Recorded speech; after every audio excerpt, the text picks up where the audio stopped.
खबरों का lunch box. नमस्कार, रेडियो मनी 9 पर आप सुन रहे हैं खबरों का लंच बॉक्स। मेरा नाम है अमन गुप्ता। रिटर्न में शेयर बाजार ने दी सोने को मात, ट्विटर ने बदल दिए कौन से नियम और सेबी चेयरपर्सन ने आईपीओ में निवेश करने वाले खुदरा निवेशकों को किस बात से चेताया, बताएंगे आपको। और इसके अलावा बिजनेस फाइनेंस से जुड़ी कई और खबरें हैं। तो शुरू करते हैं खबरों का लंच बॉक्स। साल 2023 के पहले 2 महीने में शेयर बाजार की रही सुस्त शुरुआत। सेंसेक्स निफ्टी में पिछले 4 महीने में आई जोरदार तेजी। साल की पहली छमाही में सेंसेक्स निफ्टी और सोने के बीच रही कड़ी टक्कर। इस दौरान सेंसेक्स ने 6.32 और निफ्टी ने 5.83% का दिया रिटर्न। इस दौरान 5.73% रहा सोने का रिटर्न। सेंसेक्स और निफ्टी में अप्रैल महीने में देखने को मिला बड़ा बदलाव। इस दौरान घरेलू और विदेशी निवेशकों ने की जोरदार खरीदारी। इस रुख के बाद शेयर बाजार ने की शानदार वापसी। भारत के साल 2023 के अंत तक वेरिएबल्स बाजार के दुनिया के सबसे बड़े बाजार के रूप में उभरने की है उम्मीद। इससे स्मार्ट वॉच और वेरिएबल्स की ग्लोबल मांग को मिल सकता है बढ़ावा। इस साल दुनिया भर में वेरिएबल्स की 50 करोड़ यूनिट से ज्यादा भेजे जाने का है अनुमान। भारत में इसकी हिस्सेदारी 13 से 13.5 करोड़ या लगभग 26% होने की है उम्मीद। पिछले साल ग्लोबल शिपमेंट था 49 करोड़ से ऊपर, जिसमें 10 करोड़ यूनिट के साथ भारत का था लगभग 5वां हिस्सा। माइक्रो ब्लॉगिंग प्लेटफॉर्म ट्विटर ने किया नियमों में बड़ा बदलाव। अब अगर आपको किसी ट्वीट को देखना है तो पहले इस प्लेटफॉर्म पर बनाना होगा अपना अकाउंट। इसके बाद ही साइन इन करने के बाद आप देख पाएंगे किसी का ट्वीट। अभी तक किसी यूजर का प्रोफाइल या ट्वीट देखने के लिए इस प्लेटफॉर्म पर अकाउंट बनाने की नहीं पड़ती थी ज़रूरत। अब एक दिन में आप कितने ट्वीट्स पढ़ सकते हैं, इस पर भी लगाई जाएगी लिमिट। अब एक वेरीफाइड यूजर्स एक दिन में देख सकता है केवल 6000 पोस्ट। सामान्य यूजर के लिए 600 है ये लिमिट। दिल्ली में अपने घर का सपना देखने वालों के लिए डीडीए लेकर आया एक नई हाउसिंग स्कीम। 5500 फ्लैट की बिक्री के लिए 30 जून से शुरू हो चुकी है रजिस्ट्रेशन प्रक्रिया। HIG, MIG, LIG और EWS श्रेणी के हैं ये फ्लैट। 10,000 रुपये में करवाई जा सकेगी बुकिंग। फ्लैट बुक करने वालों को मिलेगा सैंपल फ्लैट देखने का मौका। रोहिणी, सिरसपुर, नरेला और लोकनायकपुरम में बने हैं ये फ्लैट। डीडीए ने ऑनलाइन बुकिंग के लिए शुरू किया है नया पोर्टल।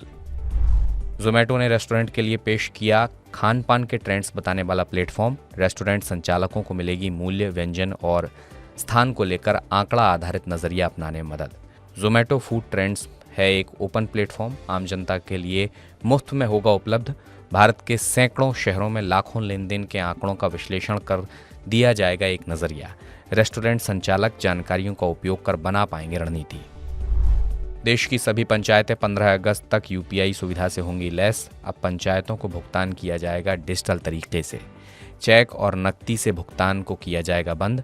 गूगल पे, फोन पे, Paytm, Bhim, MobiKwik, WhatsApp, Amazon पे और भारत पे जैसे UPI मंच से किया जा सकेगा आसानी से भुगतान। रियल टाइम लेन देन की निगरानी के लिए बनाया जाएगा एक केंद्रीकृत डैशबोर्ड। डिजिटल लेन देन से भ्रष्टाचार पर रोक लगाने में मिलेगी मदद। 98% पंचायतें पहले से ही शुरू कर चुकी हैं UPI आधारित भुगतान। वित्तीय सलाह देने वाले इन्फ्लुएंसर्स के लिए 2 महीने में आएंगे नए दिशा निर्देश। सेबी सोशल मीडिया पर निवेश सलाह देने वाले गैर पंजीकृत इन्फ्लुएंसर्स के लिए बना रहा है नियम। पिछले कुछ सालों में सोशल मीडिया पर वित्तीय सलाह देने वाले जानकारों की हो गई है भरमार। इनमें से ज्यादातर नहीं है सेबी के पास वित्तीय सलाहकार के रूप में registered. Social media influencers commission लेकर देते हैं शेयर टिप्स।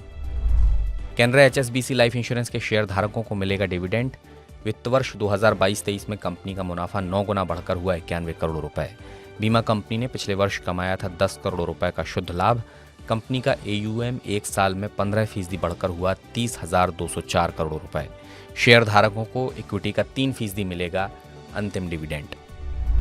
इलेक्ट्रिक 2 व्हीलर की बिक्री जून में 60% घटी। सब्सिडी घटने से महंगे हुए इलेक्ट्रिक दोपहिया वाहन पोर्टल के मुताबिक जून में बिके केवल 42,124 वाहन। इससे पहले मई में बिके थे 1,05,348 वाहन।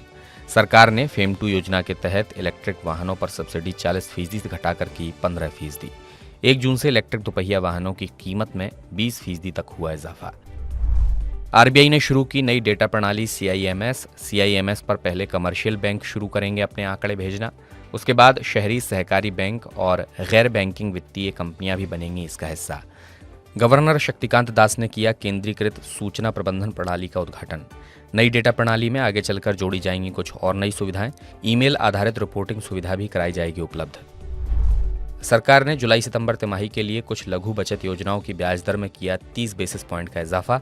1 साल और 2 साल वाली पोस्ट ऑफिस टर्म डिपॉजिट के अलावा 5 साल वाली रिकरिंग डिपॉजिट पर ब्याज दर बढ़ाई गई। इसके अलावा पीपीएफ, सुकन्या समृद्धि, राष्ट्रीय बचत पत्र, वरिष्ठ नागरिक बचत योजना जैसी लघु बचत योजनाओं की ब्याज दर में कोई बदलाव नहीं किया गया। सरकार की आज की घोषणा से लघु बचत करने वालों के एक छोटे हिस्से को ही होगा लाभ, जबकि एक बड़ा तबका एक बार फिर हुआ है निराश। आईपीओ का प्राइस तय करने की प्रक्रिया पूरी तरह नहीं है सही। सेबी चेयरपर्सन माधवीपुरी बुच ने बड़े निवेशकों की नकल करने से रिटेल निवेशकों को रोका। रिस्क मैनेजमेंट के हिसाब से रिटेल निवेशकों को कीमत स्थिर होने के बाद खरीदना चाहिए नया शेयर।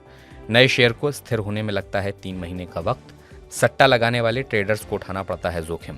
हाल में आए कई आईपीओ की कीमत लिस्टिंग के बाद तुरंत गिरी, जिससे निवेशकों को उठाना पड़ा भारी नुकसान। बिजनेस और पर्सनल फाइनेंस से जुड़े इस खबरों के लंच बॉक्स बुलेटिन में बस इतना ही। मेरा नाम अमन गुप्ता है। बिजनेस और पर्सनल फाइनेंस से जुड़ी हर अपडेट के लिए आप मनी9 का मोबाइल ऐप जरूर डाउनलोड कर लीजिए। चलता हूँ, नमस्कार। खबरों का लंच बॉक्स।